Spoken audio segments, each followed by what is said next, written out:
Welcome to Postgame Live with Johnny Page. I'm Eagles Eric, and we're here to discuss the Eagles' 21-17 loss to the Broncos.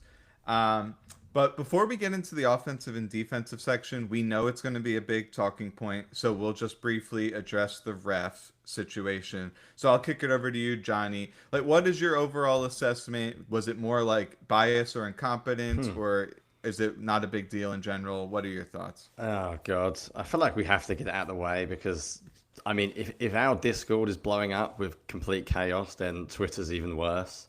Like our Discord's normally pretty sensible, so when that's going nuts, I don't know, man. I hate talking refs, so that's why I said to you before, let's just do it early.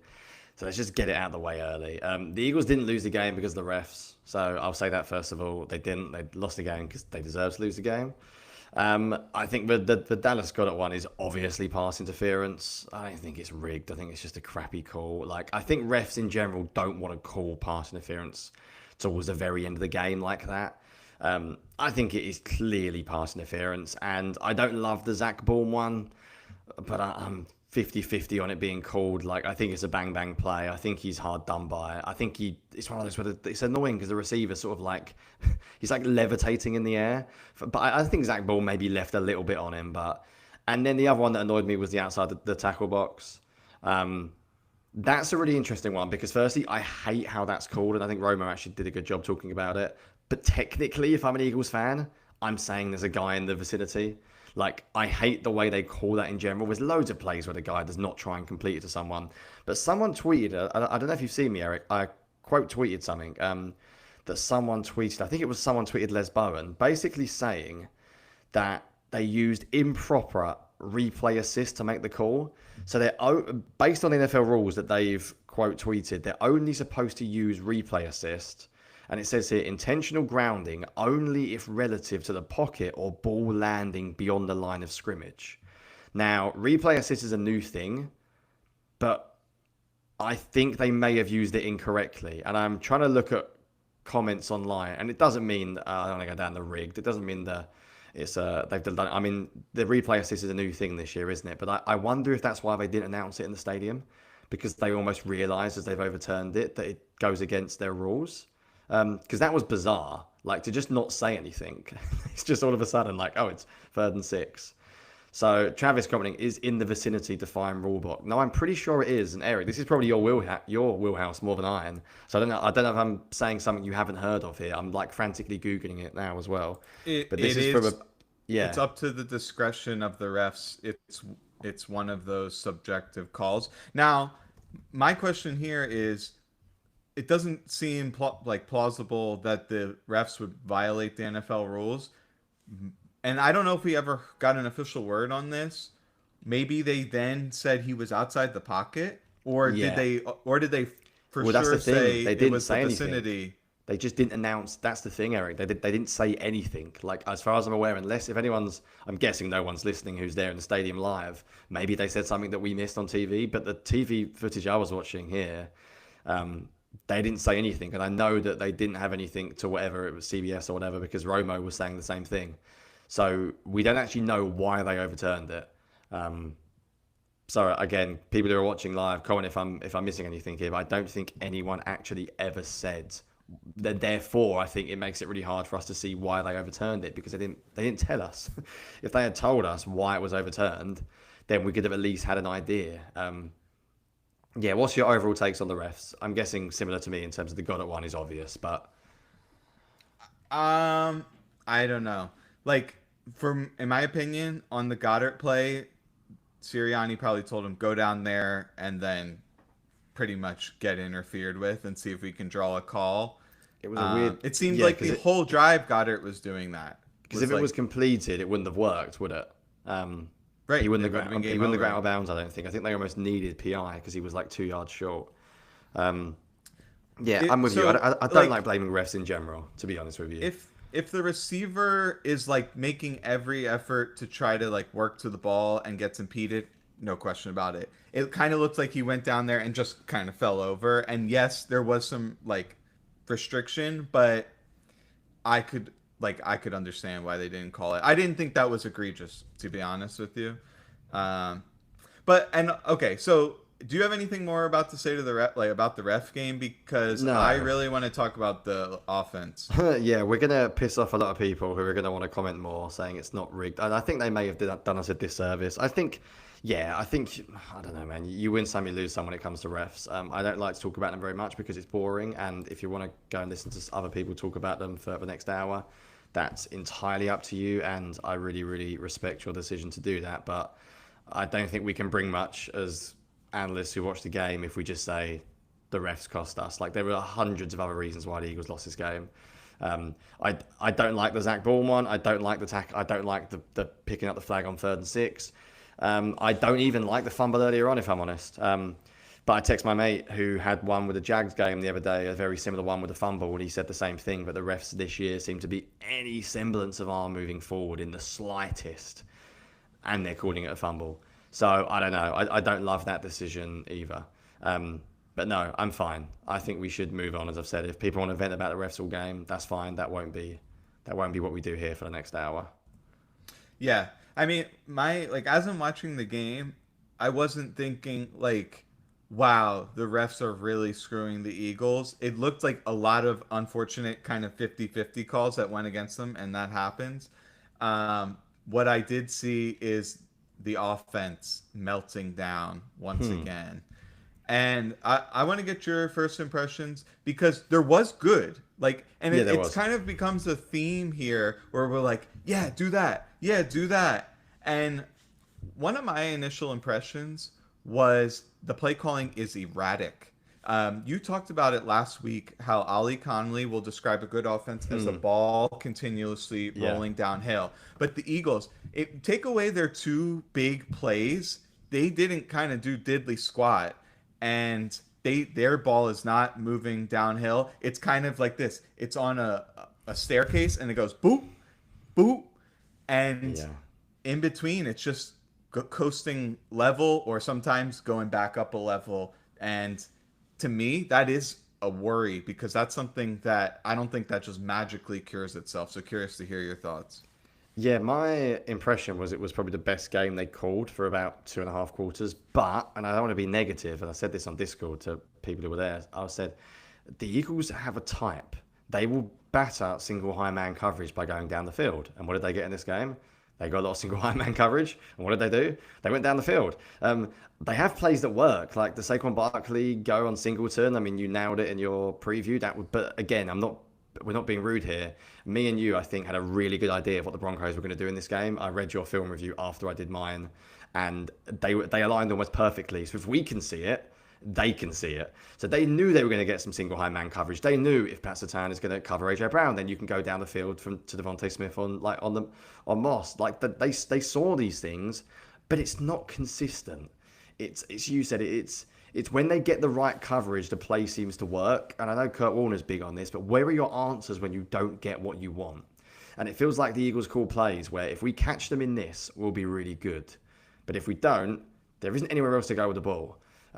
So I didn't hate the offense. I mean, at one point, I think they were averaging like 6.5 yards a play when I looked. They ended up averaging 5.5 yards a play. The Broncos defense is good. Their front four is really good. And it's easy just to say the Eagles should be better than everyone, but the other team can play as well. And I thought the Eagles did some nice stuff. I mean, Hurts had 280 yards.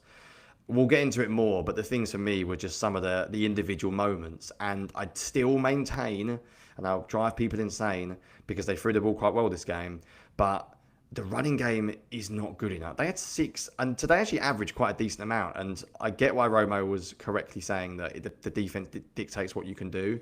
But the Eagles should be good enough to have more than 45 rushing yards a game, and they kept failing on first down. They were 2 for 11 on third down in this game, and it's because there were a lot of third and longs, and that ends up taking a lot of sacks. I thought Hurts was good for the first 3 quarters. I didn't think he ended the game well, but like you said, the way this offense is set up, it feels like big play or disaster. It's far too inconsistent. I think the way it's called, the way it's coached, the way it's run. Yeah, there's probably a few individual moments we could get into as well, but that was my overall perspective on it.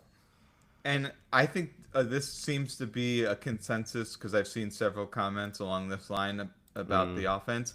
And I think it's a little bit more perception than reality because the passing offense was clicking at times, and we got those nice little dump offs to Goddard, Yeah, and Smith was cooking, and all that's great. But the run game, once again, horrible. You can't just throw that out. Number one, they didn't get hurt scrambles, so that hurts you a lot. And they didn't have the run game. And once again, and I'm curious to look back at the tape, it seemed like they had a lot of these like two tight ends on one side of the field and then running into. I don't even know how many carries Saquon had, a ridiculously low number. Because six carries, Eric. They were running this like 12 personnel, and then they kept running those dump offs at which would have been runs into the gut had they not been those plays, Yeah, and that's great.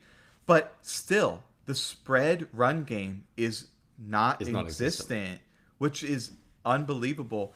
And it's amazing, even when we're facing offenses that are struggling or injured or not as talented, it seems like they have a lot more run plays that gain like 5 or 6 yards without too much difficulty, where it's pulling teeth. The Eagles, they got that nice run play. That was a little bit of razzle dazzle. Shotgun, same side toss, and you've got pullers. Like, that's a pretty exotic run to be able to pick up those yards, but their base runs aren't doing anything at all. Then that's a big problem. And I think it's like, yes, everyone agrees the offensive line needs to block better, but give them a chance to block better. I remember in the beginning of the game, it might have been one of the first couple plays, the Broncos had like 8 men in the box and they ran in and Hufanga made a tackle for loss. I was like, that had no chance of working. Yeah. So, did you see the there was it was third or fourth quarter, they went under center and Cam Jurgens just got blown up. And I was talking about this in online, like playing a center, Cam Jurgens is not an under center type of center. He is a shotgun, get on the move. I mean, everyone knows when he came out, Cam Jurgens, like I think we forget this, he was a very risky second round pick. Like I basically wrote saying he was as boom bust as they come. He is light, he is small, and he is light. And a lot of players don't survive at his size and strength. Now we just assume like, oh, he's always been really good. He's really good. It's like, no, you have to use him in a certain way. I'd love to go back and watch Cam Jurgens' college tape and see how many snaps he's taking under center against big nose tackles, because you have to snap the ball and it's a different kind of snap. It's a different kind of way of playing. He can't hold up under center. The amount of under center runs where he just, and I'm not even killing the guy. Again, this goes back to coaching not helping. He can't do it. Like that play in the third quarter or fourth quarter, when it was just ridiculous. He was like 4 yards into the backfield on the standard under center outside zone. Was that? Oh, okay. That's the snap. I remember that. And I remember immediately thinking, why would they go under center there? They should have definitely been in shotgun. They should have been in shotgun on that play for sure. Spread it out and then run inside zone. Every time they get in those under center, everyone knows what's coming, especially in that situation. They shot themselves in the foot so many times. I don't, like I said earlier, to me, that's something that is inherent to what you're doing in your meeting rooms, what you're doing at practice, what your offensive philosophy is. It's not like something where you'd be like, let's just keep plugging away, we're eventually going to fix it. I don't necessarily believe that. Something has to change. Like, they have to make a concerted effort to change, whether it's philosophically. I actually thought, and I'm curious to watch back at the tape, it looked like Toth held up better than Dickerson. So yeah, he got injured again, didn't he, early on? So he was already playing hurt. He might be playing hurt again. There's a couple of things I want to talk run game as well, which you hit on one. Like, I've said this for a long time, and I get a lot of comments and people disagreeing with me saying that Hurts can't take many hits. Well, he got sacked 6 times today, by the way, for a start. I think Hurts is a top 10 quarterback, like top 6, maybe top 5 on a good day. He's not the top tier, and I think most Eagles fans know that. If you basically just say Jalen Hurts can't run the football, then I don't think he's a top 6 quarterback. Hurts, one of his massive strengths is that he can run the ball, and a lot of people are like very fussy about quarterback play. So they love like the Staffords and the Genos who sit in the pocket because they're old school gunslingers. That's how they grew up watching the game. And I get it. Hurts is a different type of player. He had 2 carries for 3 yards today. Like, what are we doing? Like, you can't. And I don't know if it's arrogance. A lot of people tell me, they don't want to make him have any hits. They want to wait for the playoffs till he gets hit. And I'm like, well, playoffs, the Eagles might not have a home playoff game in the playoffs if they don't win regular season games. They're lucky to be 4-1. They should have lost to the Rams, and then they'd be 3-2. So then stop telling me that they're going to save his body for the playoffs, because that screams like we're going to be the 1 seed. There are some very good teams in the NFC conference, and you can't spend the whole first month of the season going, oh yeah, but we need to protect Hurts for later on.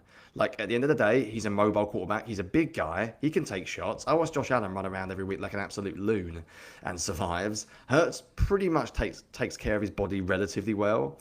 Last week he did one stupid thing where he didn't slide, which I disagree with, but that's also on him, and that's on the coaching staff to coach him better. You can't run this offense. Did they go empty today? Like, how often did they go empty? Did we even see a QB draw? Did we see, like, they have to have Hurts as a part of the run game. And I think this week they did a lot more RPOs, which I was quite happy about. I think that should be a part of the offense. And then, of course, they got the illegal man downfield because they still don't coach it properly at the offensive line level. But anyway, they cannot get to the second level when you're running an RPO. Like, this is basics, guys. If you're running an RPO and however quick the ball comes out, the offensive line has to just block at the first level. But anyway, I mean, Cameron commented they weren't lucky to beat the Rams. Like, fair enough. If you want to count a blocked field goal I'm openly anti special teams the way I watch football, Eric. I openly feel like special teams is just something that I don't want to talk. Like, for me, a blocked field goal lucky. Let's be real. That was lucky. People can, and again, it doesn't mean it's a great play. It doesn't mean it's an individual play. But my point being is that you can't just assume, oh, we're saving Hurts for the playoffs, because that screams arrogance. Like, there was no needs empty. To play now. There was no empty. No, which I don't know.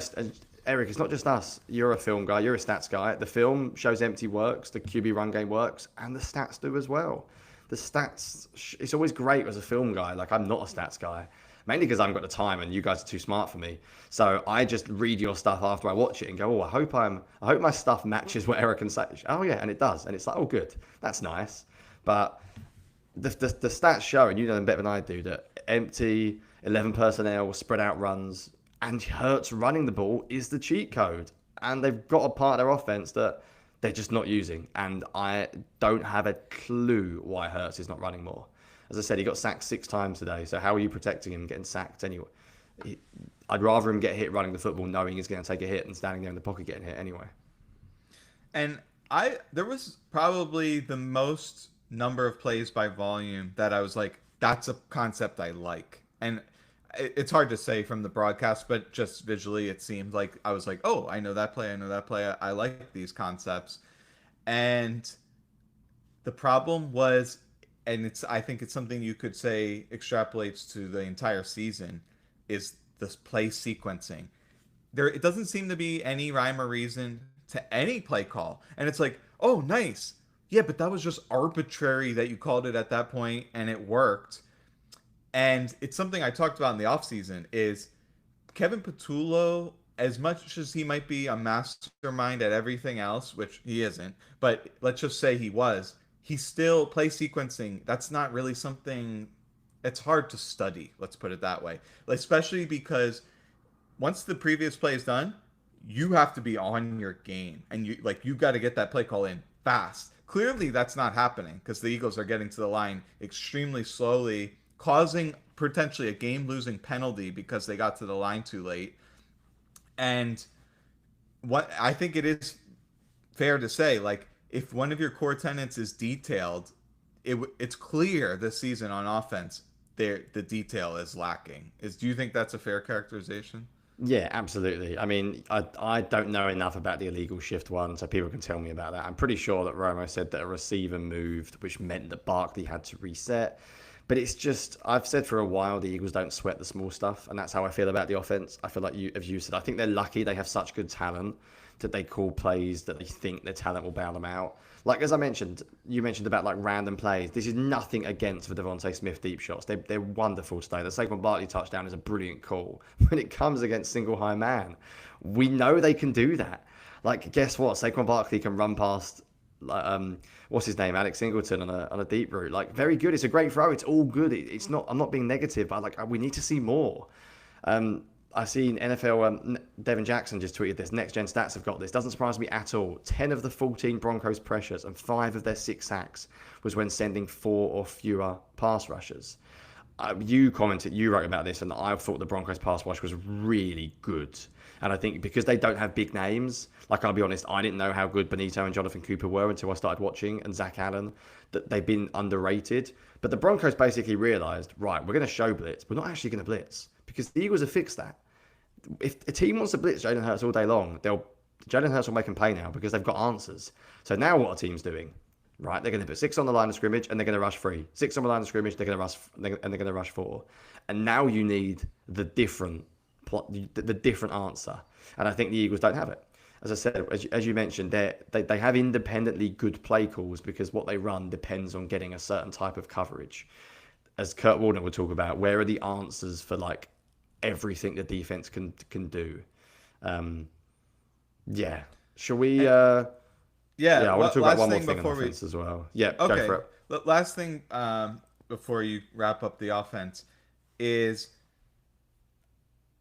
if you know, like if you call a play knowing like if we get this look, we're going to do really good on it, but you don't know if you're going to get that look, you have to dictate that look. You'll see teams like Rams are always a good example where they'll use this C gap insert and then they'll run behind him and they'll get, 5 yards, 6 yards, 7 yards, 5 yards. And then on that 5th time, the guy crashes down and boom, the receiver's out. So they've actually dictated that would be the look that they would get. And then, whereas the Eagles are like, come on, I hope they do call it. Boom. So I think this is the new moniker for the Eagles. It's the snap and hope offense. And we're not big on hyperbole. We know that, there's millions of pieces of information that we have no idea about that the people in the building do. I feel confident I would be able to help them. And I don't say that lightly. Yeah, that's what. There's certain things where it's just like, this was why it would help. And here's potentially like some of the things you're doing, why they're not working. And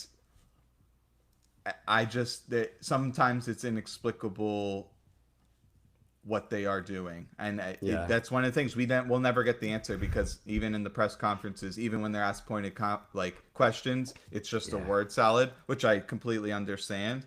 But I think ultimately what you put on tape, that is truly the barometer. That's your report card for what you actually did. And I can tell you, when I go into this tape, I'm going to be grading pretty harshly. Yeah, and the funny thing is, Eric, I laughed, but the depressing thing is, number one, it's depressing that you said that, because I know how similar we see things, and we don't judge. Coaches are way smarter than fans online. They have data that we couldn't even dream of. They have relationships, Eric. They talk to people. So why aren't they running this? Well, they might have asked the quarterback and he goes, I don't want to run it. So long story short, we all know that these guys are smart, but I agree with you. I genuinely agree with you. I think there are guys online that could help, yourself included, because what I think has happened is I think the Eagles have got in this.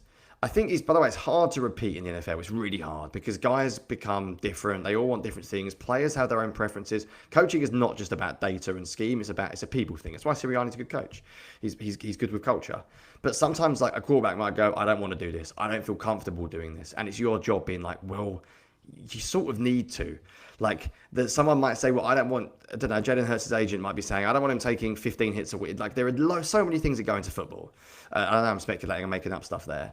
But essentially, I feel like they're in a little bit of a closed bubble at the moment. It's almost like we want to be right mentality. We want to prove that Kevin Patullo might have gone in this is how I want to do things. And if he feels like he reverts to last year's, then he's failed. Coaches have a lot of egos as well.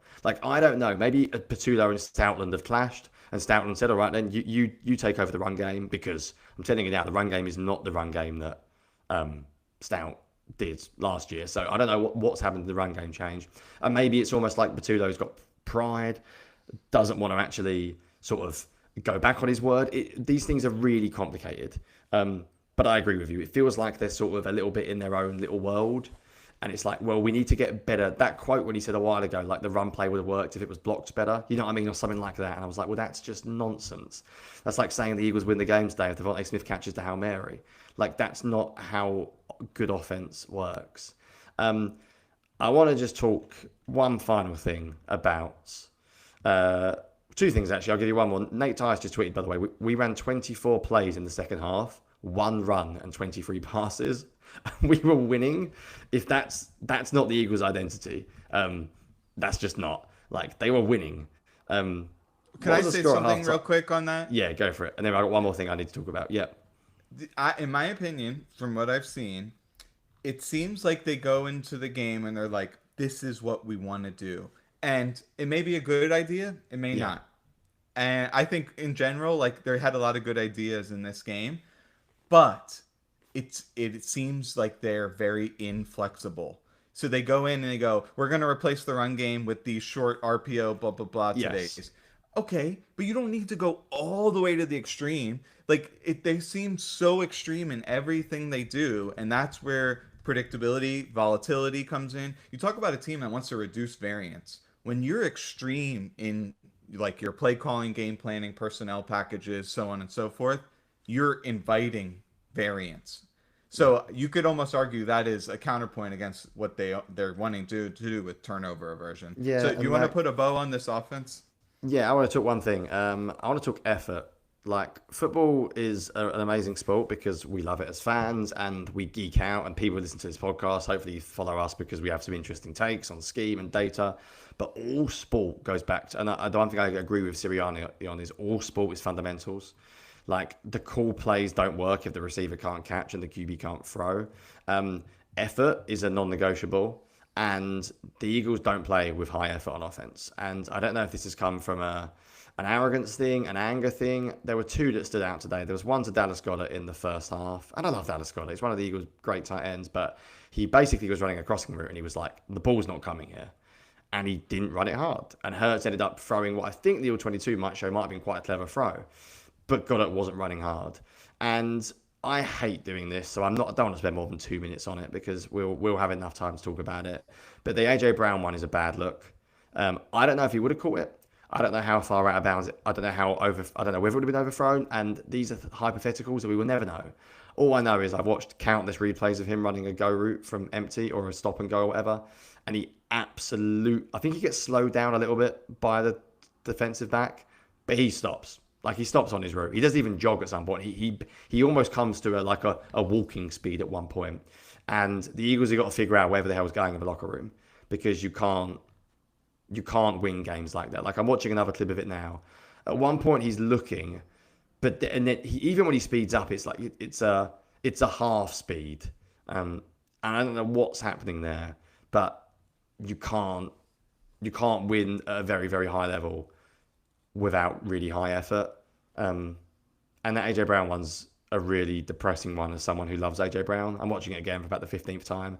When he cuts upfield, he just basically stops. He obviously thinks they've got empty. I'm running a clear out route. This ball's actually not going to be thrown to me. But it was.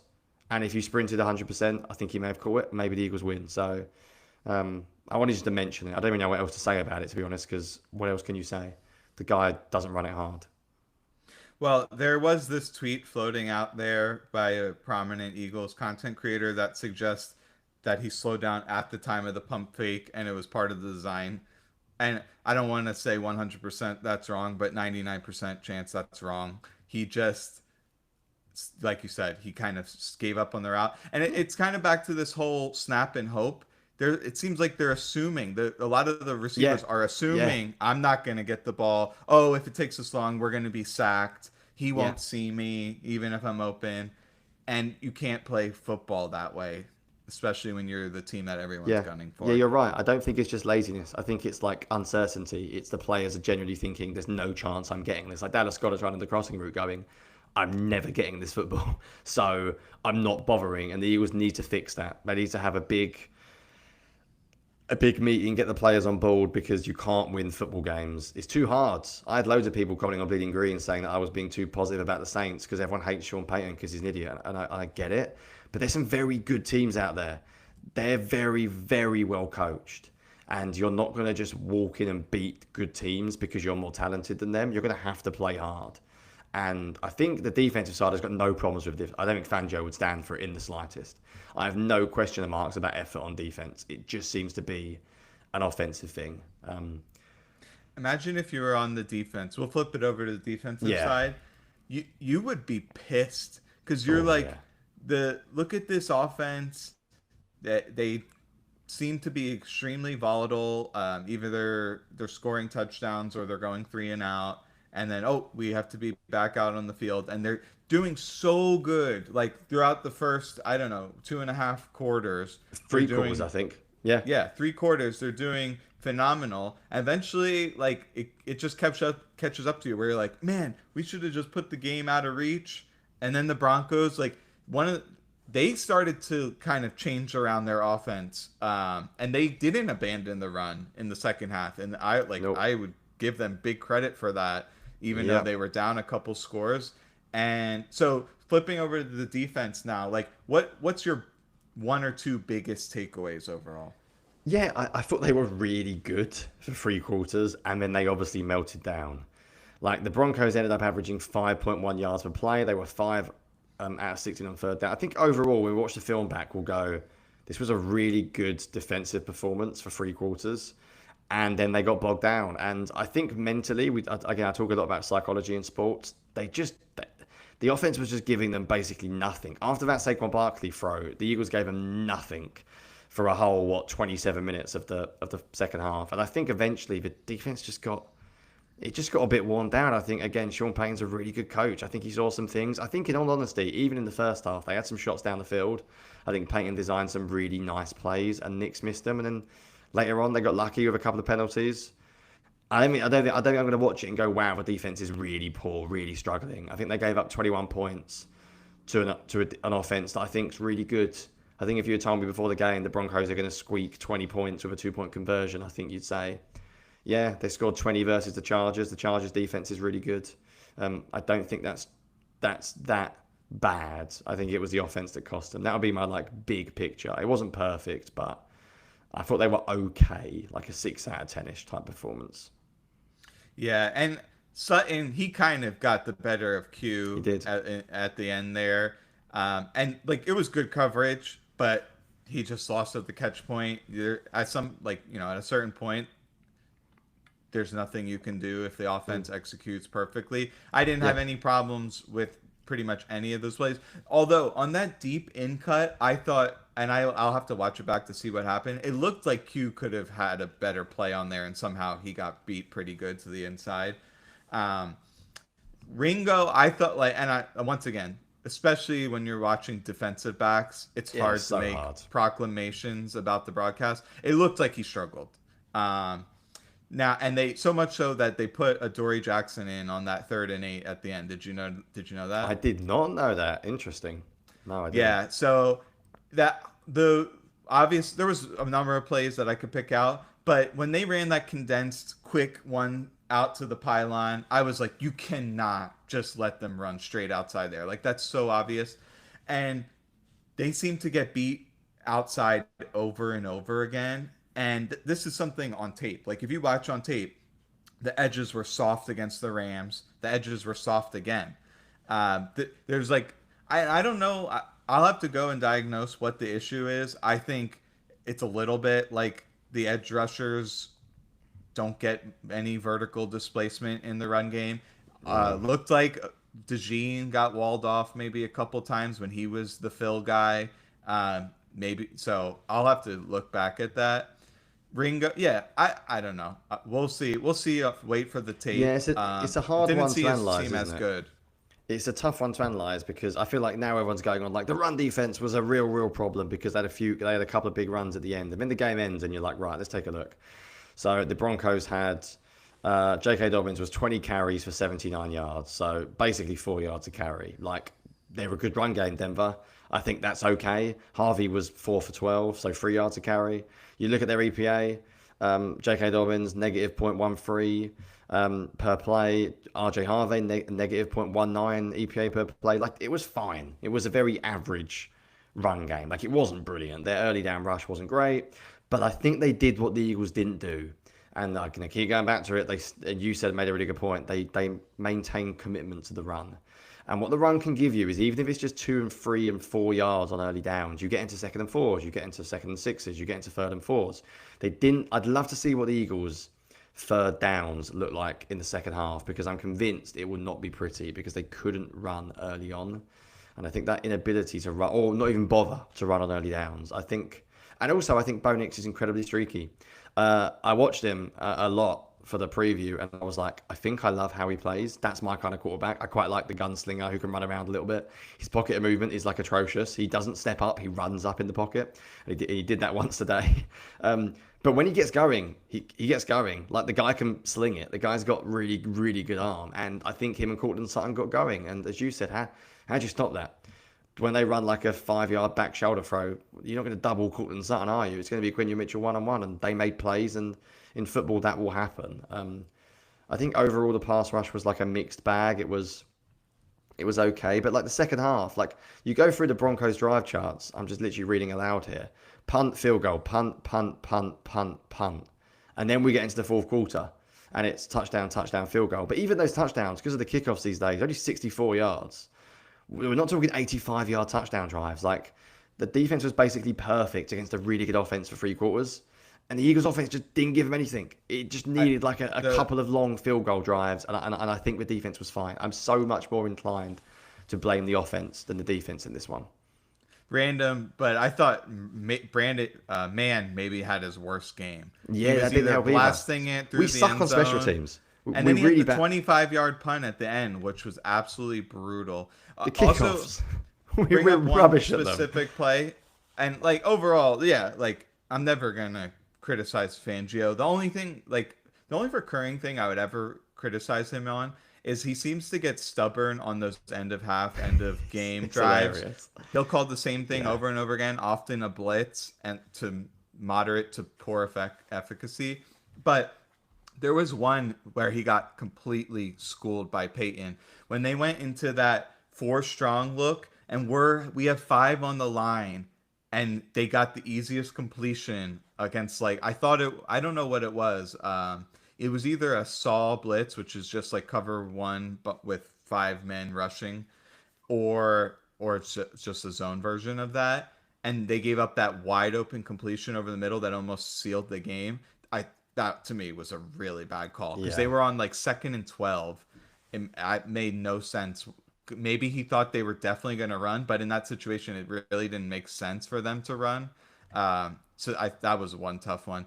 It was just like the other one that stuck out to me is they covered the fast to the flat play like 2 or 3 times perfectly, but then they gave up that throwback to Ingram Yeah. on that touchdown. And I was like, that's the only other option. Like either it's fast to flat, Nix runs it, or they have the throwback, and they just didn't get that third guy. And I have a feeling that maybe we'll say like this wasn't Zach Bond's best game. Yeah, for the first time, for the first time in a while, well, since he's been here, really. Yeah, I'm interested to see that. I thought they'd go after Makuba heavily, and they didn't. So credit to the safeties. I thought Sean Payton was going to go mad about him. I'm not talking offense again, by the way, but I'm just going through the drive charts, and the second half is after the Saquon Barkley touchdown is a joke. And I think you have to be honest as a defense as well, but that can be demoralizing. Like the second they scored their first touchdown, to Denver, the Eagles' next drive was a 3-and-out, 3 plays minus 6 yards, 7-yard run, penalty holding, 7-yard throw, incomplete, sacked, and then the defense is back out there. And then after the second touchdown, the very next drive the Eagles had was a 3-and-out. Like, I think that stuff is hard. Like, I think defensively, I think they just struggled a little bit. I think they're struggling with a number of pass rushers as well. I'd like to know what the playing time was. They can't just rotate in and out like they could last year to keep people fresh. I don't know if that's an issue because I think the pass rush slowed down this week. And also the Broncos' offensive line is really good. And Jalen Carter is not God's Jalen Carter this year. Like, he's clearly not the same guy. If his injury problems are legit, the defense probably won't be able to maintain that top 5 level because I think they're just not going to have juice up front. I think Sandra's going to have to blitz more. And I thought Carter played fine, but last year he popped every single week with an absurd play. he's clearly not popping this year, and that's going to be a problem. Yeah, I I agree completely.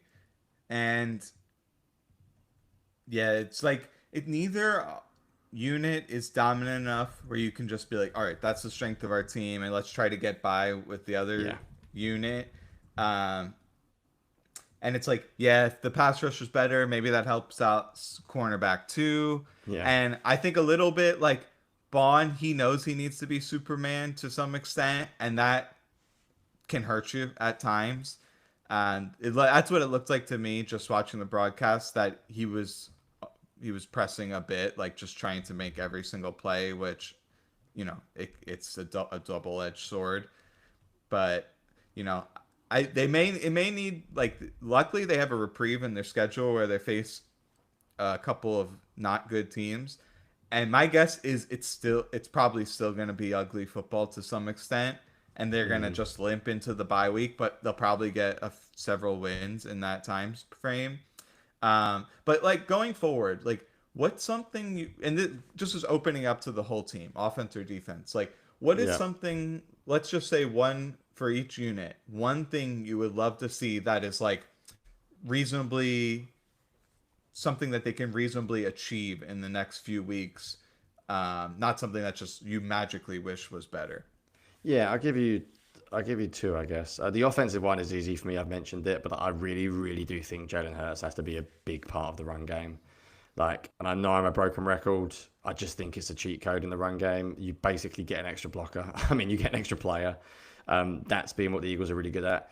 And defensively, I would just almost like to almost hear other people commenting as well on your own thoughts. Like, I think I don't know about people saying they're going to trade for a big edge rusher. It's tricky because they've got quite a deep room. Like Aziz Ojolari literally hasn't been active, and he played today. And you're like, he can play, but I think they've built like a group of pass rushers who are all like 6 out of 10s.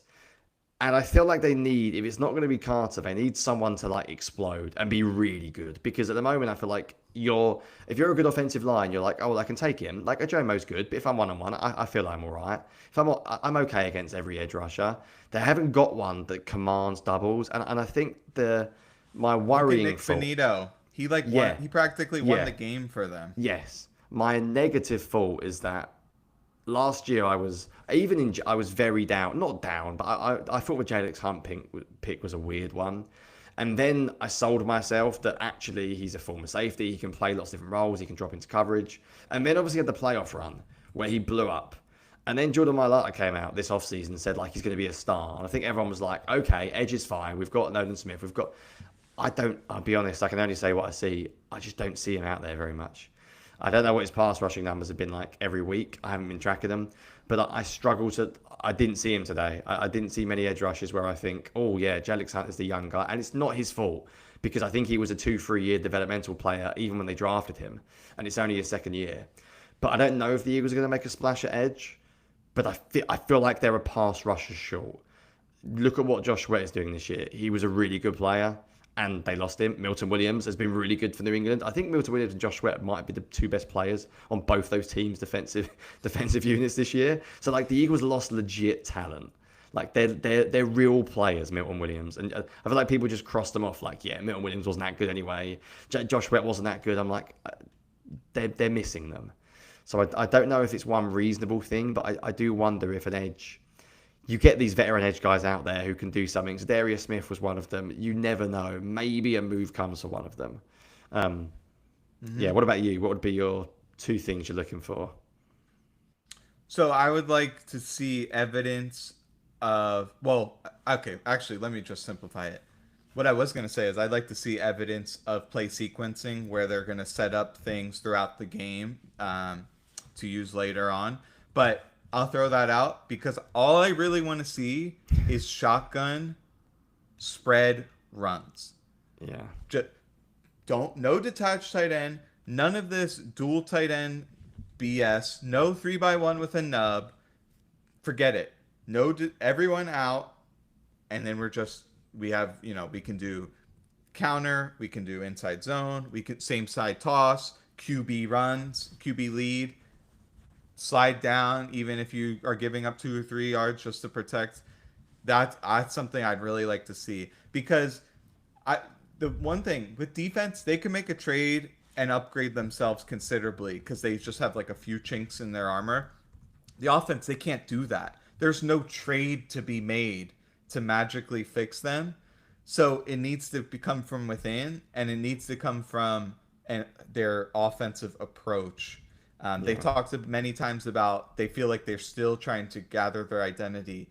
And I don't necessarily even think it's an identity problem as it is a philosophical problem of what are we actually trying to accomplish on offense. To me, it seems like they're just trying, like you said earlier, they're trying to get it to their good players and, call plays that they like or plays that the quarterback is comfortable with, so on and so forth. But and if it goes back to Sirianni, he always says everything starts with players. I think he has that quote. Maybe you know what it is. It's Yeah, he like is. Yeah, players. that's how he sees it. Yeah. What is the quote? I don't know It's the like a exact quote, but hierarchy because it's yeah. like players something something. Um, and as I alluded to earlier, I think it's too much to the extreme. Where it's almost like their play sheet is like, all right, we got our AJ section, we got our Goddard section, we got our Barkley section. When it should be like, oh, let's call this early in the game, see how the defense responds. It should be like a decision tree. If they go like this, now we're going to go over here later. If they go like this, nope, we're going to go over here. They're not ready to pivot at all. They're almost. It looks like they're shocked that the defense ever changes what they're going to do, and then they have 4 or 5 three and outs in a row. It's unprecedented in the NFL today. Even there are teams like the Jets out there and the Panthers who they're actually worse in like consecutive three and outs then, which is unthinkable. Yeah, it's by the way, Sirianni hasn't done his press conference yet. I'm checking Twitter. Like the game ended a long time ago. I think Hertz has just come out and spoke. And by the way, I thought I'd look it up and take what you will with PFS pass rush numbers because they can be very up and down, whatever. But as far as win percentages go, before this game even happened, Jadix Hunt was 108th at edge with 7%. And I don't want to pick on him individually. It was more of a point to make about can they do more from the edge position. Yeah, I was hoping we'd get some Sirianni quotes while we're in here, but it doesn't seem like he's even speaking yet. It looks like Hertz is talking, so that's unusual. Normally, the post game we get Sirianni say something. So whether he's having to go at his players, whether it's getting a little bit more feisty in there, who knows? But yeah, the game ended a while ago, and he's still yet to So speak. imagine you're one of the skill position players on offense. Doesn't that fall on deaf ears? Like, oh, we got to be better with our operation. We shot Yeah, ourselves so many times with penalties and this other crap that is self-inflicted errors. And it's like, while that may be true, it's coming from someone who they perceive is not putting them in a position to win. And like, it's easy to look if you like. I studied a couple different offenses intimately in the offseason. Broncos were one of them. Commanders were one of them. Detroit was one of them. And whether it's just in the exchange on like screens or the way that they're, doing some kind of like the way the blocking is coordinated, yeah, nuanced stuff in offense, details, right? yes, They are not there. It's very schoolyard like where it's just like they're just winging it, and sometimes it works because they're really talented, but it doesn't seem buttoned up. It doesn't seem professional, in my yeah, opinion. yeah. And I think it's sort of like I don't know, it's scheme or players. I've always been players over plays. I always will be. Talent can win you ahead of a lot of games. Look how good the Eagles' offense was in the playoffs last year because they're just that good.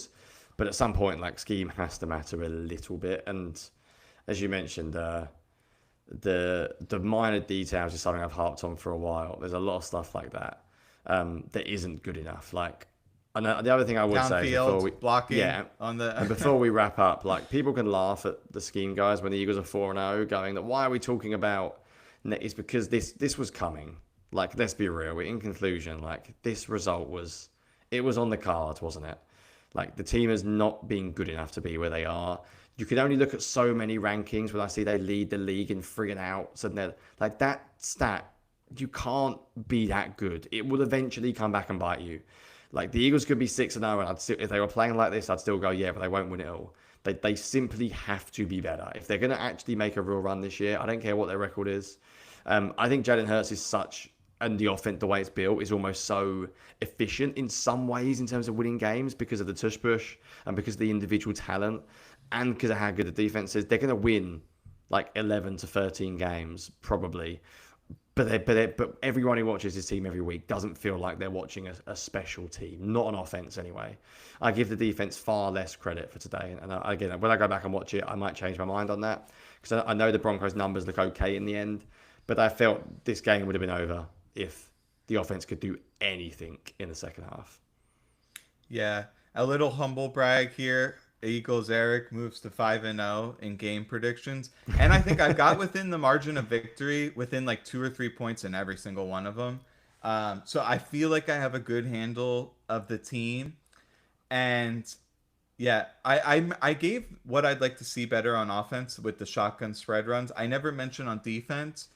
Um, for me, it would, yeah, I'm totally with you. It's got to be edge, and it's been a little bit of like, man, we're facing a, Mahomes, Mayfield, Knicks, And and they're even good QBs. good and guys where you're not necessarily pinning your ears back and trying to just rush up the field and sack the quarterback. And I think that's causing some of the issues we're seeing there.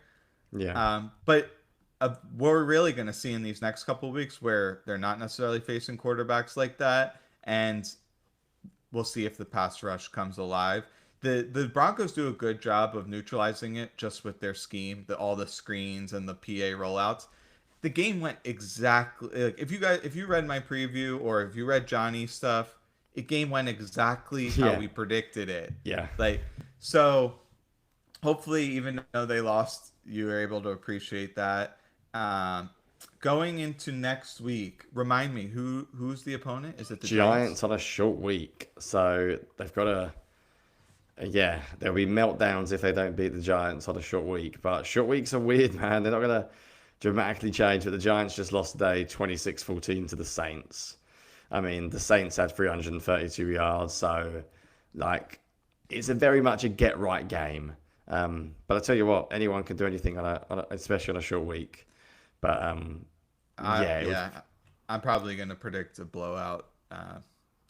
But yeah, I must admit as well, this is a massive shout out, and I like giving ourselves shout outs. But it's almost in a weird way depressing because I think the previews we both did, and I mean this genuinely. I watch a lot of film. I write them for BGN. I do not click on yours on Patreon because I know if I click on yours, I'll be biased, and you've got a lot more numbers than I do. And I want to, the whole idea of what I've done for BGN is just purely film. Like, don't be influenced by the numbers. Go and watch the numbers afterwards, but basically just watch the film and then compare it after. And this game went incredibly similarly to what I thought. I thought the Eagles would take shots on Moss. I thought they'd get Smith there. I thought they'd get Dotson on them. The one thing that I'm really surprised about was just, as I mentioned, I did think they'd run the ball a little more.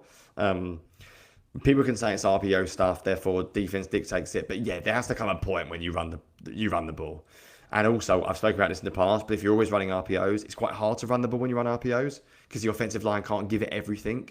So like, that's also not an excuse. You can, even if they're single high coverage, even if they've got safety in the box, there's no way the Broncos are doing that every single snap. A little bit of that is a philosophical choice.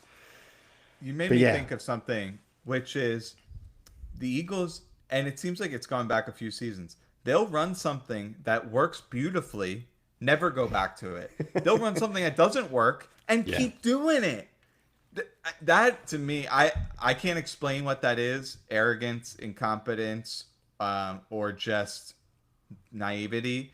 But why did they not go back to that same side toss? Why did they not have a scaffolding play where they go fake, boop, right over the middle? Like, every single play should have at least one thing that you can stack on top of it. Yeah. But it seems like everything is just one play in a box. And they, like, when they kept getting those split zone dump offs to Goddard, which worked awesome, and it's one of my favorite plays I wrote on Twitter. That's based that worked because of film study. Because the Yeah. Broncos came in and they go, every single time the Eagles are in this formation, they're running inside zone, and the Eagles kept getting them over and over again. Well, your entire offense should be working like that Yeah. within a game. It seems like once the last 2 weeks, once they run out of their good stuff that was like based off film study or tendencies that they knew that would work, once they run out of that, the bag's empty. Yeah. Man, final point. Then we got to get out of there. Because otherwise we'll moan. You are so right. I can't wait to watch the film now and look for this. They ran, obviously, the outside zone toss play early on, which I called because they've only given up 5 10+ rush yard plays all year. The Broncos, that's how good their run defense is. But the Chargers beat them on a outside zone toss. And because they have such a condensed, like 5 and 6 man front, I said that's something they could do. And when they did it early on, I was like, brilliant. I look smart. And then they ran a fake toss and threw it to Goddard, and I was like, oh, hell yeah, we're cooking. And then they didn't run another. I'm pretty sure, people can tell me if I'm wrong, I don't think they ran the toss play again. So it's like, you run it once, you then basically run a really nice passing concept off of it, and then you're like, right, tick that box, toss play, done. What's next? And it's like, no, do it again. Now they don't know if you're actually, like, I don't get that. And I might be wrong, but I think that was the only toss play they ran. You know what it is? And it was successful. It's like instead of checking the box, it's like they just crossed the play out. Yes. Oh, yeah, right. yeah. We've got it, and We've that's done it. Sorry to cut you off. No, you're right on it. It's bizarre, isn't it? It's really bizarre. People in the comments can tell me if I'm wrong. I think that was the one. I think they ran one toss play, and it was what, 17 yards? Barkley's biggest run of the season. And then One of my favorite run plays, that same side toss. And by the way, you're behind Mailata. Exactly. You're behind an offensive line that can. And Barkley, And the rest of the game. He took out two guys. He took out 2 players on that play too, Mailata. Yeah. And I was like, it's, there is And a the rest little of- bit, yeah. like obviously, like even analysts, fans, whoever, you're victim of like, oh, Occam's razor, like obviously this is the stuff they should be doing, and then there's the confirmation when they do it and it works. You go, see, I told you so. Like, of course that exists. Of course, yeah. But Yeah. it's not the even flip trying side it. where it's like clearly that had no chance of working, and there's too many examples of that. Yeah. For my opinion. Eric, if they ran outside zone toss like 3 more times and it never worked, then I'm totally fine with them bidding it. But when you run it once, you have 17 yards, and the rest of the game you have 5 carries for 13 yards for Saquon. At that point, you're like, this isn't complicated. What are we missing? I'm now going to go back and just stare at that toss play the rest of the game. I've got a feeling they ran it once and faked it once. Both worked. And then they were like, yep, moving on. Which, I don't know what to say. I don't know. I have don't an know if idea. that's- Yeah. I just had an epiphany. So, my mom texted me during the game a picture of Fangio with like his 3 or 4 defensive assistants furiously writing notes during the plays. And she goes, "What are they doing?" And I said, "They're charting the play. What is the front? What is the play call? What is the personnel package?" And they're relaying that back to him so he can pick up on patterns and get a feel as the game goes on. And Fangio's amazing at defensive adjustments. Meanwhile, you have Patullo and Hertz and Sirianni conferencing with the iPad, pressing it like Neanderthals. They need to move him up into the booth and have a bunch of guys furiously scribbling down stuff of like, "Hey, Kevin, guess what worked? You need to go back to that." He offers nothing on the sideline. I don't need conversations with him in person with Hertz. Just get on the horn. That's what my big ask would be. Get him up in the booth because it's not working down on the sideline. He can't see what's happening. Yeah, you receive that debate, don't you? You get that debate where people say, is it better being... But you're right, at some point, maybe they need to consider. You've already got Sirianni down there as well. But right, I reckon we should finish that, Eric, because we've done an hour on this. And Cameron commenting, still no Nick Presser. We probably recorded, 10 minutes after the game? So it's an hour and 10 minutes after, so... I'm guessing that man is not happy because that is a long delay. But I was going to say, I feel like it's going to be a tough second half on offense on film. I can just see it already. It's going to be a rough rewatch. So I'm feeling like I want to change up my game previews. Now, people have been very positive in their feedback. But I want to go totally a different direction and say I'm gonna just post like 30 plays the Eagles need to be running these in this sequence. Here's exactly why it suits their strengths and weaknesses, and go from there. Because it's I think that's actually has a chance of like gaining traction if they're like, oh well, when they ran three of Eric's 30 plays and then they went for like Yeah. 20 plus yards, they're gonna be like, okay, maybe he's on to something. Can we find Patulo's address? Can we send him an email? Take a look. Yeah. Can you just put some that can beat zone coverage when they? This week's going to be figure out how to stop a team from showing six and then dropping and playing and running rushing four. That's what the offense needs to figure out this week. I should have Um, put that in my film review. It was already like 2,000 words, but they had to tell when Alex Singleton, when he was in the double mug look and his leg is dead straight, he drops 100% of the time. he doesn't Oh, come very often, 90% does of he? his blitzes, well, he had like 23 blitzes on the year, and like 17 of them came from depth. And the other ones, when he came from the A gap, he had a flex back leg. And so, like, they telegraphed a lot of the stuff the Broncos do. Um, and the Eagles had seemed like they came in, like we said, they came in with some nice scheme plays. I'm thrilled, but they've run out. They're 2 games in a row now. They're running out of good stuff, and it's just a stark contrast when they do that, and then they go back into their dual tight end crap. It gets ugly. Yeah. Right. I'm just literally looking at AJ Brown commenting as well, and the report was. Oh, sorry. Literally listening to it. The report was basically completely asking like, you slowed up on the play, and I didn't think the ball is coming. When I looked over, and he just said like, yeah, miscommunication, it happens. I'm like, yeah, but you didn't think the ball is coming. You said it yourself, my friend. Doesn't matter if you think it's not, or doesn't matter if you think it is or not. You, Miscommunication. that's not a Like miscommunication. they have code words now. Yeah. Um, Yeah, so he just said we just missed, and I'm like, yeah, we just missed is one word, but would have helped if you didn't slow down. Anyway, let's get out of here, Eric. I'm done. I'm going to bed. That was I would say I'm looking forward to the rewatch tomorrow, but I'm not looking forward to the second half of offense. I feel like it's going to be a draining watch. stay tuned.